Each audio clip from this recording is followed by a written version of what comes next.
The following programme was recorded a day before Gary Lineker stepped back from presenting duties on Match of the Day, and then at the start of the following week got his job back. Honestly, how many more times do we have to make those introductions before the start of this show, breaking the news? Anyways, now once again, Ray Bradshaw, you are the weakest link. Goodbye.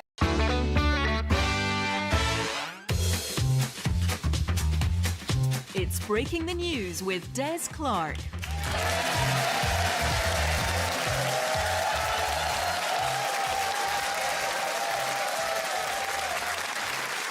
Des Clark, and this is Breaking the News, the show that breaks the week's news and asks four opinionated panellists to put it back together again. As always, I'm joined by some of the country's top comics. On my right, we have Ray Bradshaw and Marie-Elaine Robertson, and facing off against them is Ashley Storey and Daliso Chaponda. In the news this week, Prince Harry and Meghan are not yet sure if they will attend the coronation of King Charles.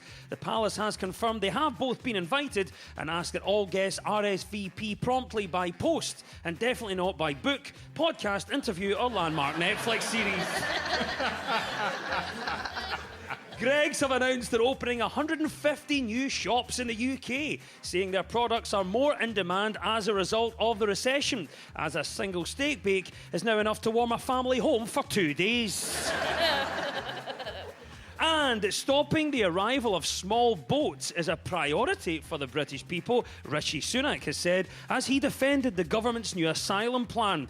Holyrood has advised Westminster it could stop future boat crossings simply by ordering some new CalMac ferries.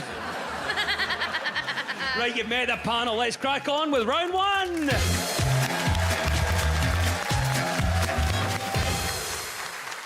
This is the Broken News round, where our teams have to guess two major stories of the week that have been mashed together into one single news headline. So, Ray and Marie-Elaine, can you tell me what this is all about? More than 20 schools have been closed in the Highlands this morning because of Humza Yousaf, Kate Forbes and Ash Regan. A yellow warning for TV debates remains in place for parts of Scotland today. Achieving independence Could be challenging in some places. The First Minister debate that went on the other night that was absolute car crash telly. That's the right answer. Well done, Ray. It is the ongoing race to become leader of the SNP and First Minister of Scotland. Kate Forbes, Humza Yousaf and Ash Regan took part in the first TV debate of the contest this week. In what turned out to be a spiky debate, the three candidates questioned each other as well as the party's record in government. Humza Yousaf said he was stunned by Kate Forbes' attack on him, as he didn't realise how rubbishy a job he'd been doing. Well, there you go, Ray. That's the right answer. What were your thoughts? What did you make of the first TV debate? It was like a high school debate. Yes. Like, I think they were about 2 questions away from someone saying whoever smelt it dealt it. It was so bad. Marie-Elaine, did you catch the first TV debate? If so, what did you make of it? I didn't watch it, Des. But then neither did Nicola Sturgeon, so you can't get mad at me. Did you see that? Nicola Sturgeon didn't watch the debate. She just read about it on Twitter. And I was like, that's like the equivalent of me when I was at uni and I was meant to read War and Peace. And instead, I had just watched Eurovision. I was like, yeah, Russia won, but I really enjoyed the narration by Graham Norton. Daliso, I'm not sure how up to date you are with Scottish politics, but obviously you'll know. I binge watched it. I absolutely love Really? it. You've had a little look at the three No, candidates? I liked Hamza because he's inept, but he's confident in his ineptitude. He's owning it. He's owning it. And I liked that she called out how horrible a job he'd done in every single ministry he'd been part of. Yeah.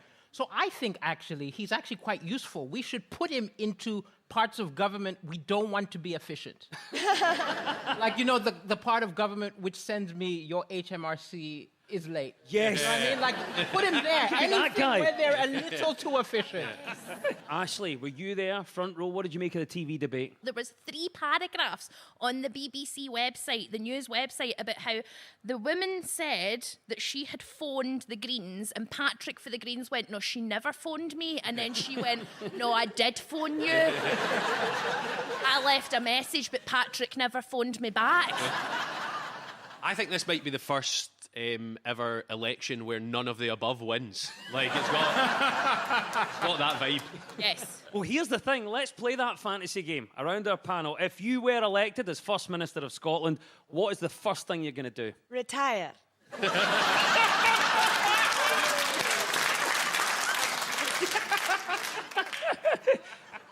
First thing I'm doing, First Minister of Scotland, I'm going to ban bunting.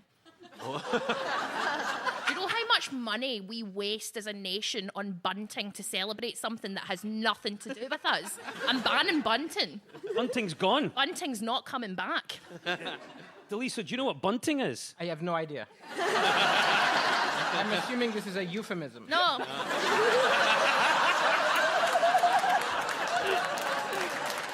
It does sound like my conception story, but no. Ashley, Mum you've and got Dad the were bunting. No. What an image. Delisa, so let's say we all get together and give you the job. What's the first thing you're going to do? Well, I would like to shift all debate about independence into a debate about invasion.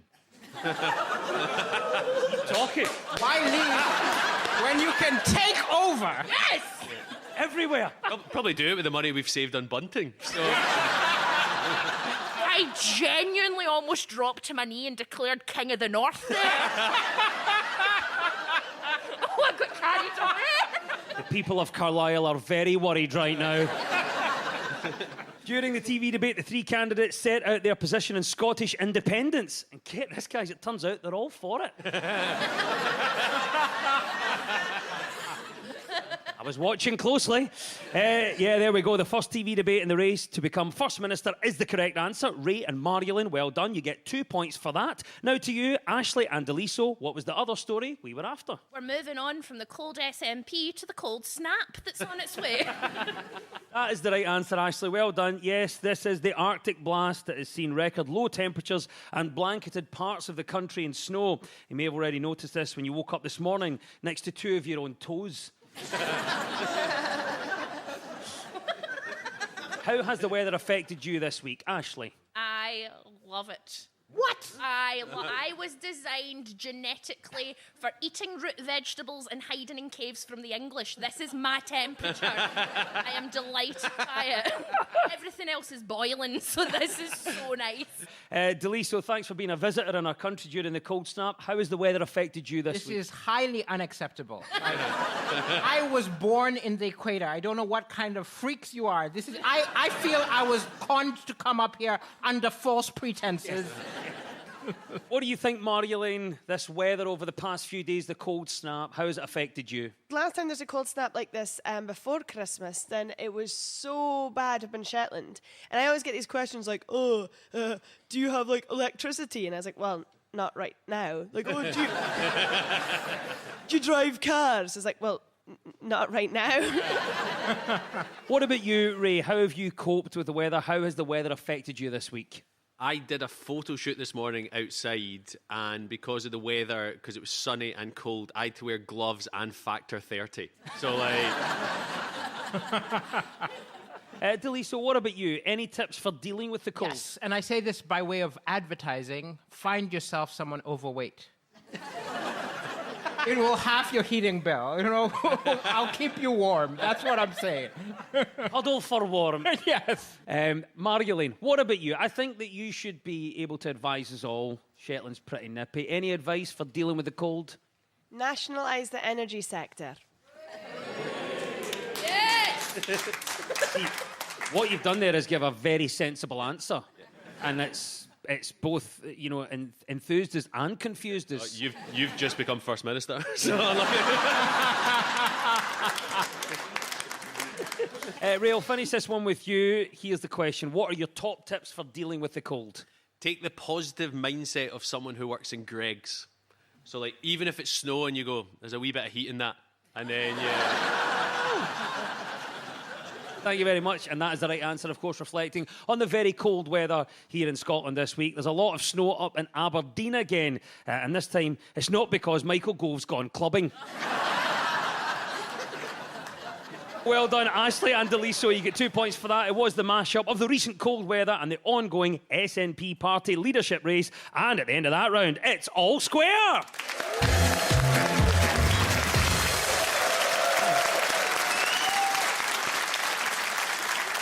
Now, much of our news is about public opinion, so to find out what stories people are talking about this week, we've spoken to actor and presenter Atta Yacoub and Herald columnist Brian Taylor. So, Ashley and Deliso, what story do you think Brian is on about here? I mean, you used to go to Copenhagen or Stockholm and it was, it was whatever you want.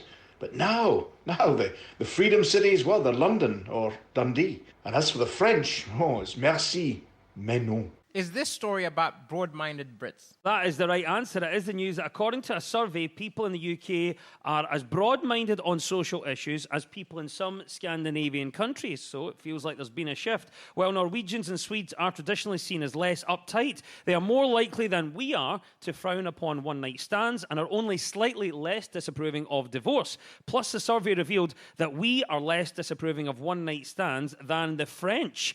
Reportedly, Italians are some of the most reluctant to feel positively about homosexuality, divorce, and casual sex. Only a tiny fraction of the population approves of all three at the same time. He's called Silvio Berlusconi.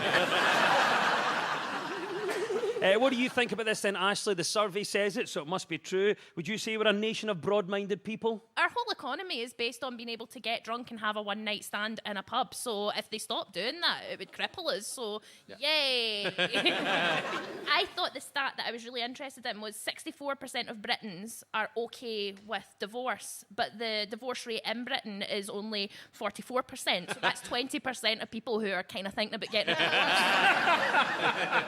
divorce. Ray, what do you think about this then? Might be a surprise to some. Would you say that we're a nation of broad-minded people? I want to... so I read this, and all I want to know is, who did they ask? And how? If you're getting interviewed and said, what's your views on casual sex, and you're with all your mates, you're like, yeah, I love it. Yeah, like... I had tons of girls, you won't know them, they live up at my gran's bit. But, like,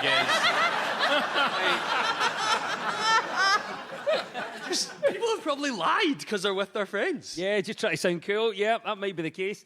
Marilyn, what do you think? What's your view? Would you say we're a nation of broad-minded people? I'm half Dutch, so I thought that's why I was so broad-minded. Like, they're fairly liberal with things, would you say? Yeah. So I used to put my liberal notions and actions down to being half Dutch. But now I realise that I'm wholly up for a good time.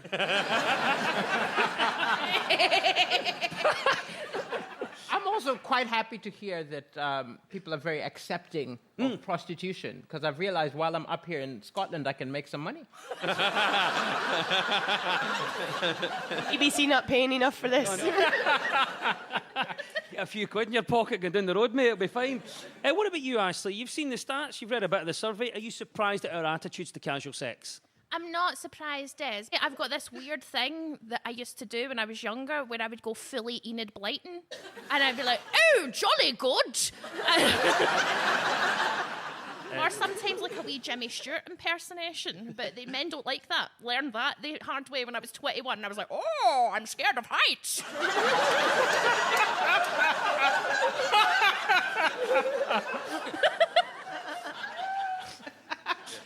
Ray, what do you think about this then? Are you surprised at our attitudes to casual sex? Nah, cost of living crisis. The other house might have their heating on.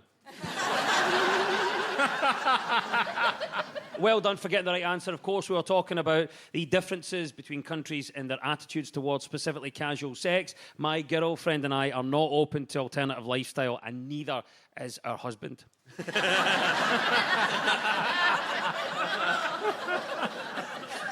Broad-minded Brits is the right answer. Ashley and Deliso, you get 2 points for that. Now to you, Ray and Marilyn. What do you think Atta is talking about here? Just let the couple order what they want. They've been together for a number of years. I'm sure they know each other's eating habits and patterns and what they like. But at the same time, I'm thinking of times when I've been out with my wife. Why did you go for that? Because I don't want to share yours. Or it could be that it's the only thing on the menu that maybe is a veggie option. It's been totally blown out of proportion. Let them order what they want.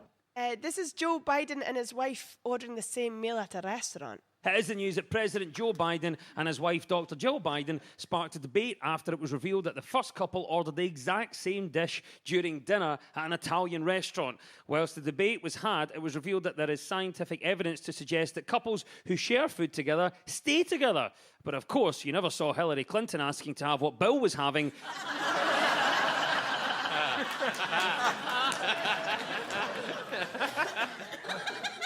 So what do you think? I'm surprised. Maybe this has sparked such a big debate. They got it was like a ragu, like a beef ragu kind of thing.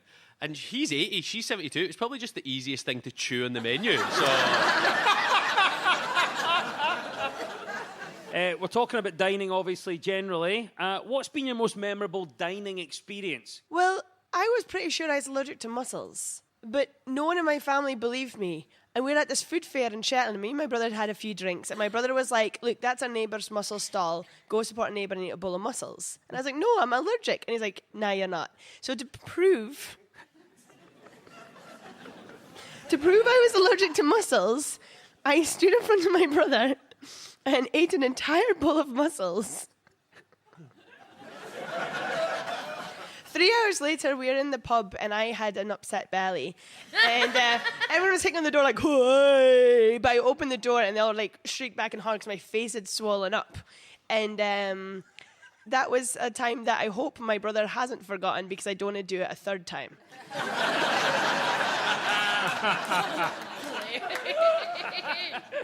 Ray, what about you? What's been your most memorable dining experience? I've never been prouder of myself than an Edinburgh Festival one year. There's an American couple in the restaurant next to us, like pub diner thing, and they said, "What's that?" and pointed at a little bottle of Vine Brew, and I said, "Oh, that's Scottish Tabasco," and they put some in their food, and we left. It was great. That is a great wind-up, mate. I love that. Ashley, what about you? Talk us through your most memorable dining experience. I once went on this dinner date, and the guy was sitting down, and I was like, I kind of recognise him. And I was like, he looks vaguely familiar. And then when he went to the toilet, I picked up his phone, and he was my uncle's secret family son.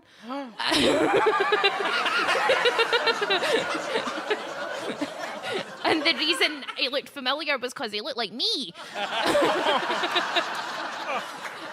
Deliso, what about you in this one? What would be your most memorable dining experience? Mine was a date as well, but in order that I'm not judged, let me just preface it by saying I was very, very lonely. It had been a very long time, and she was extremely attractive. So in the middle of the dinner date, the person I was on the date with said something very xenophobic and racist, right? And I could have stormed out, but I was very lonely.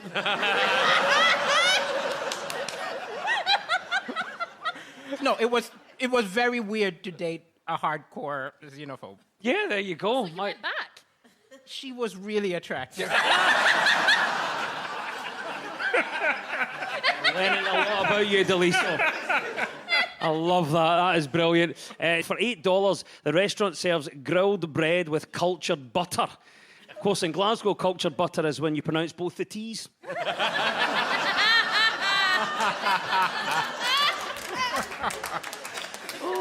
Yes, the presidential preference for the same dish is the right answer. 2 points go to Ray and Margolin.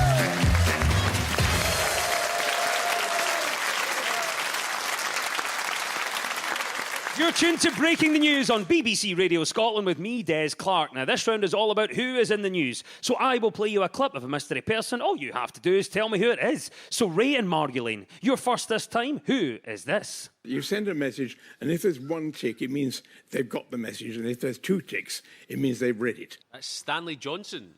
Is the right answer. That is indeed Stanley Johnson, father of Boris Johnson. He is in the news this week after it was revealed the former Prime Minister has put his own father forward for a knighthood. The Labour leader, Sir Keir Starmer, said the appointment would be outrageous. And I'd just like to say good luck to anybody being knighted by King Charles, having seen him try to wield a pen.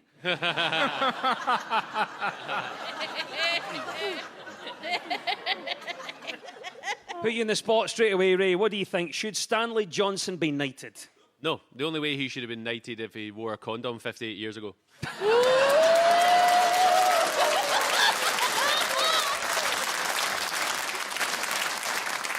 Marlene, what do you think? You've heard a little bit about it now. Should Stanley Johnson be knighted? No. And also, I don't think anyone should be knighted unless they've done something actually knightly, like jousted or defeated a dragon. What do you think, Daliso? You've heard a little bit about it. Boris Johnson's dad, he's putting forward for the knighthood. Should Stanley Johnson be knighted? No. And I don't think that Boris wants him to be knighted either. He's just working on getting put further up in the whale. But what about the wider question of these honours lists?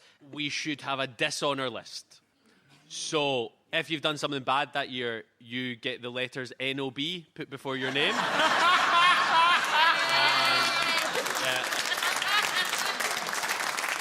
Marlene, what about you? What do you think about this idea of an honours list? Do you think it's time to scrap it now? Yeah, I like it scrapped, but I don't know if that's because I'm from Shetland and modesty reigns supreme. Like, you don't want to flash a title or riches, you know. It's good to be modest. And every time I meet a Shetlander and they may say, like, oh, I heard you on Breaking the News. And I'm like, I'm sorry about that.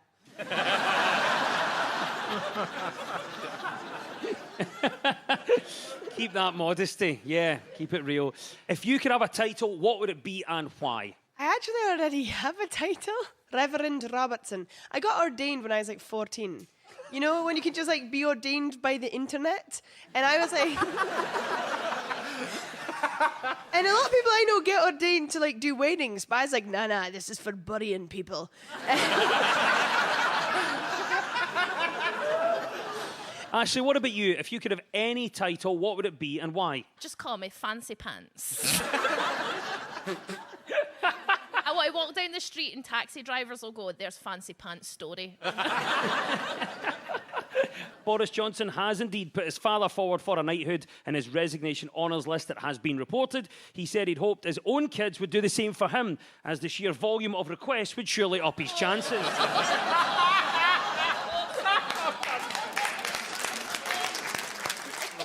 There we go. Yes, 2 points to Ray and Marjolaine. That was indeed Stanley Johnson. Right, Ashley and Daliso, it's your turn now. Who is this and why are they in the news? I joined in 1952, and television was restricted to London only. Bristol had a natural history unit in the radio, but it didn't have television. Well, it is the still alive David Attenborough. Yes, of course, it is national treasure David Attenborough. He's in the news as his new series, Wild Isles, hits TV screens this week. The new show looks at the wonders of nature here in the UK and is likely to be the veteran broadcaster's last job on location. Ray, what do you think then? Are you a fan of Sir David's work? Yeah, I think he's good, but I think Ali McCoy's done co-commentary's better. Like, I think that's... I love that, aye. David, you're all right in the Serengeti, but you can do it on a wet Wednesday night in Stoke. Yeah, well, this is the thing with the new David Attenborough stuff. So David Attenborough said he wants to concentrate more on the British Isles and do stuff. And he's trying to spin it that way, but we're all like, mate, we know you're 96. We know you can't get travel insurance anymore to go to Antarctica. Obviously, David Attenborough closely associated with his work for the natural world. Do you make an effort to appreciate nature, Ashley? No. I hate leaves. I think wet leaves are the demon's work. They ruin everything. I hate trees. I like my dog, and that's it. That's fair enough, Daliso. What about you? Do you make an effort to appreciate nature? So when growing up, I was growing up in like Malawi and Kenya and places where like the big five were like lions and giraffes and rhinos. So it was easy to appreciate nature there. Here, I guess the big five are squirrels, pigeons. It's just not the foxes and, you know, Hindus. It's just... it's just not the same. Different type of wildlife. Yeah, you're right.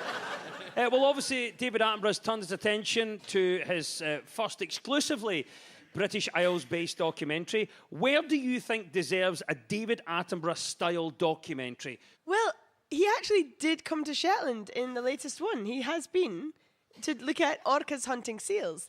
But I was like, nah, if he wants something interesting, he should get on land and, like, document our local regatta. And I think sometimes folk think regattas are posh, but in Shetland, they're just an excuse to drink a bit closer to the sea. Which on an island like Shetland is every day. And he'd be like, all the boats have been tied up safely since before any of the races began because everyone was too inebriated to sail.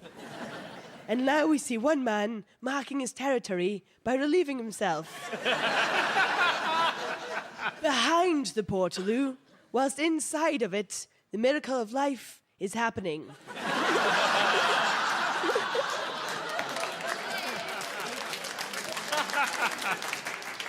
David Attenborough's camera crews camped out in Scotland for months, patiently waiting for a rare glimpse of the elusive creature, the Scottish Lib Dem. There you go, Sir David Attenborough is the right answer, and 2 points goes to Ashley and Daliso!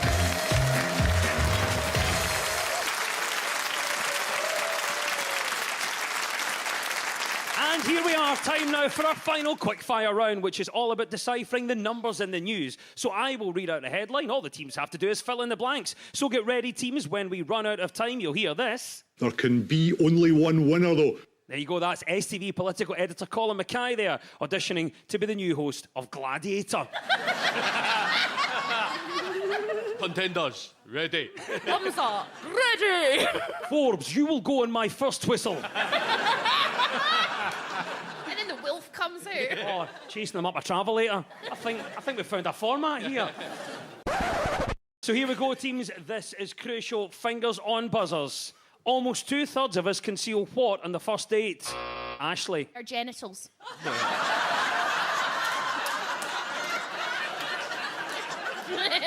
It's the fact that 30-odd% don't. Almost 2/3 of us conceal what on the first date? Ray? Is it the restaurant idea they've got for like a Scottish celebrity Italian themed restaurant from the 70s called Jimmy Cranky and Benny's?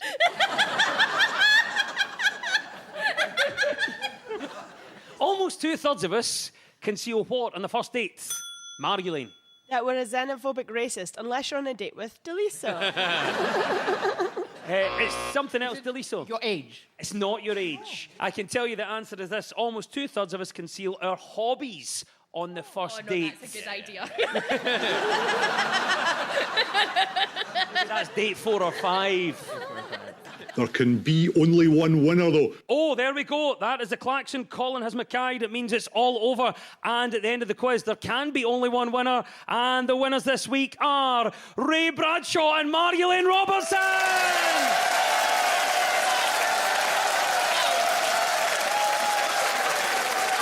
And commiserations to Ashley Story and Daliso Chaponda!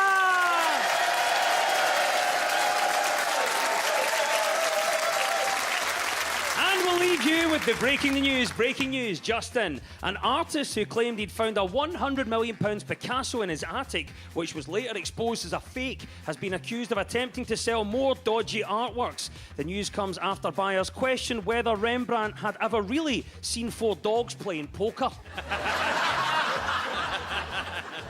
A Mexican beauty queen has been arrested for stealing £1 million worth of wine. She would have gotten away with it, but was caught when she came back for a corkscrew. And the Duke and Duchess of Sussex's daughter, Princess Lilibet Diana, has been christened at the couple's California home. Or, as the Daily Mail reported it, Harry and Meghan waterboard defenceless baby. The news is broken. I've been Des Clark. Goodbye!